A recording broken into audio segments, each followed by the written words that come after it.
Bismillah wassalatu wassalamu ala rasulillah wa ala alihi wa sahbihi wa man wala. Kaifa halukum wa halukunna ya tulab wa talibat. Semoga antum sehat walafiat dalam lindungan Allah Subhanahu wa taala. Baik, kita lanjutkan materi kita di pelajaran tafsir. Pada kesempatan kali ini kita akan membahas tentang as-salatu 'alal mayyit, yaitu salat jenazah. Ya, kita akan membahas beberapa ayat yang berkaitan dengan sholat jenazah. Ya, perhatikan. Nah, qala ta'ala, Allah Subhanahu wa taala berfirman, "Wa la tusalli ala ahadin minhum mata abadan." Surat At-Taubah ayat 84. "Wa la tusalli ala ahadin," dan janganlah engkau sholat kepada seseorang minhum dari mereka, yaitu orang-orang munafik, mata abadan. Qala As-Sa'di, berkata Imam As-Sa'di rahimahullah ta'ala, fi hadhil ayah, ayat ini adalah dalilun ala masru'iyatis salati alal mu'minin, yaitu disyariatkannya sholat jenazah bagi kaum mukminin. Jadi ayat ini menunjukkan disyariatkannya sholat jenazah, jenazahnya orang yang beriman. Wal wukuf inda kuburihim, dan juga berdiri di samping kuburan mereka orang-orang yang beriman, lidu'a lahum, untuk mendoakan mereka. Kama kana Nabi sallallahu alaihi wasallam yaf'alu dzalika fil mu'minin, ya sebagaimana yang telah dikerjakan oleh Rasulullah sallallahu alaihi wasallam kepada kaum mukminin. Dalam arti beliau pun juga melakukan sholat jenazah kepada orang yang beriman, dan beliau pun juga mendoakan orang-orang yang beriman. Kenapa demikian? Kenapa ayat ini menunjukkan disyariatkannya sholat jenazah orang yang beriman dan juga mendoakan orang yang beriman, jenazahnya orang yang beriman? Fa inna taqyida an taqyi dan nahyi bil munafikin, karena takyid yaitu keterkaitan larangan itu adalah untuk orang yang munafik. Jadi ayat tersebut itu adalah diperuntukkan untuk orang munafik.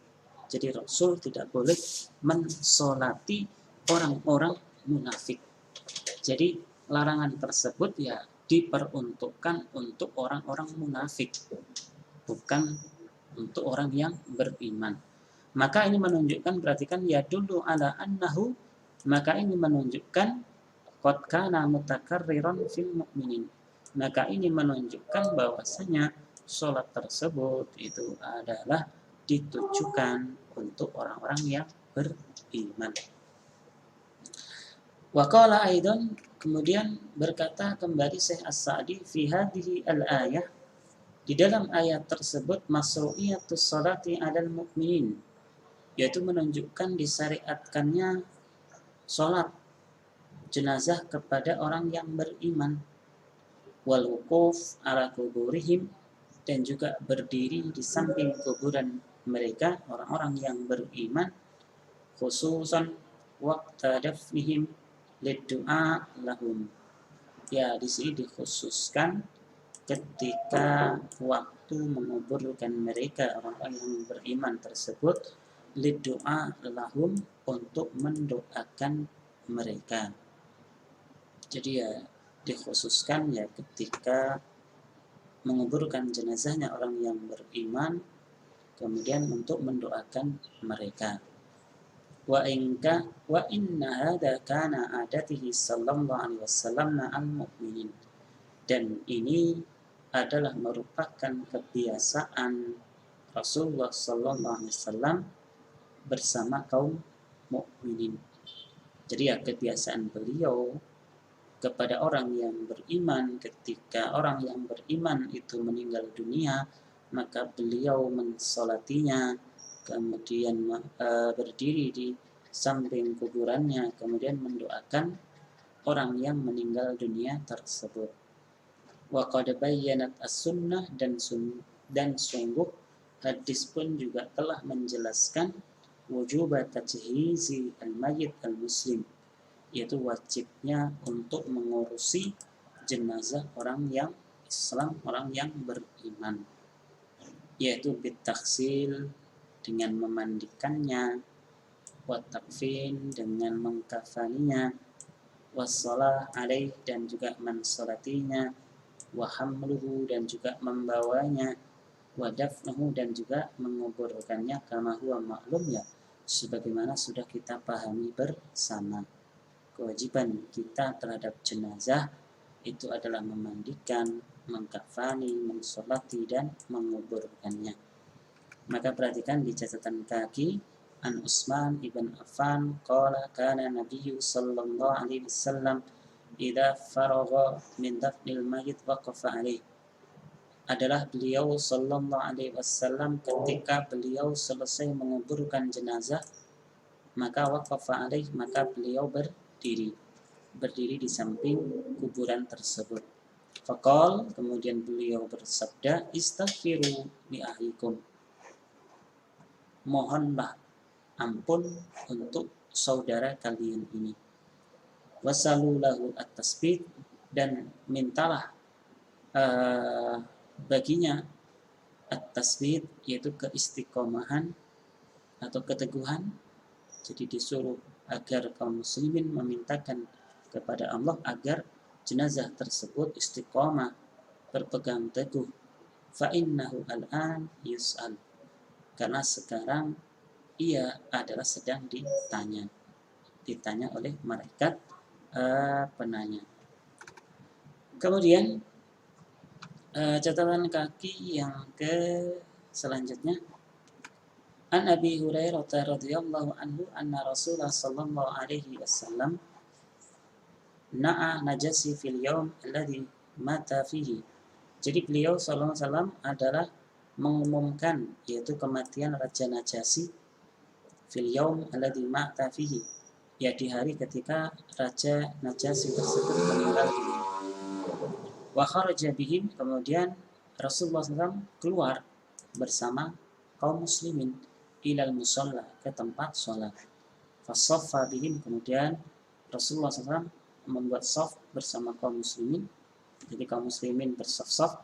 Wa kabbara alaih arba'at takbirat, dan kemudian beliau melaksanakan takbir sebanyak 4 kali. Ya, ini artinya adalah sholat jenazah, yaitu takbir sebanyak 4 kali. Kemudian yang kelima yaitu tugas, yaitu membawa mereka ke tempat pemakaman. An Abi Hurairah radhiyallahu anhu anna Nabiyya sallallahu alaihi wasallam qala asri'u bil janazati. Ya, asri'u, percepatkanlah, cepat-cepatlah dengan membawa jenazah tersebut. Fa in taku salihatan, dan apabila jenazah tersebut adalah orang yang baik, orang yang soleh, banyak melakukan ketaatan, fa khairun, maka itu adalah kebaikan. Tuqaddimuna, yang kalian berikan untuk jenazah tersebut.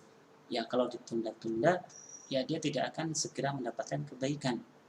Wa in yakusi wa dharik, maka apabila jenazah tersebut itu adalah selain itu, maksudnya adalah jenazah orang yang jelek, orang yang bermaksiat, orang musyrik, orang kafir, fasarrun, maka itu adalah keburukan, tadaunahu, yang kalian lepaskan dari anriqabikum, dari punggung-punggung kalian.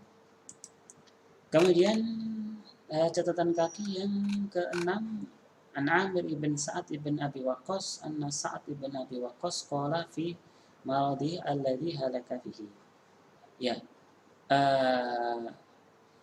Sa'ad ibn Abi Waqqas berkata fi maradihi, ketika dia sakit, yang mana sakit tersebut yang membuatnya meninggal dunia.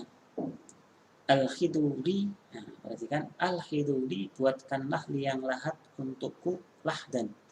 Ya, al-khiduli lahdan, buatkanlah untukku liang lahat, wan sibu aliyya labna, kemudian tegakkan, yaitu kepadaku alaban. Alaban itu artinya adalah bundaran-bundaran tanah gitu, nasban. Nah, nanti ditaruh di dalam kubur tersebut, kama sona abi Rasul sallallahu alaihi wasallam, sebagaimana ya apa yang telah diperbuat oleh Rasulullah sallallahu alaihi wasallam. Jadi ya itu al-labna itu artinya adalah eh, tanah yang dibuat bundar-bundar itu, kemudian itu adalah dipakai untuk tempat mayat. Ya, mungkin itu saja pertemuan kita pada kesempatan kali ini. Kita lanjutkan insya Allah di pertemuan yang lain di dalam bab tentang yaitu menguburkan jenazah. Akhir dakwanya alhamdulillah. Assalamualaikum warahmatullahi wabarakatuh.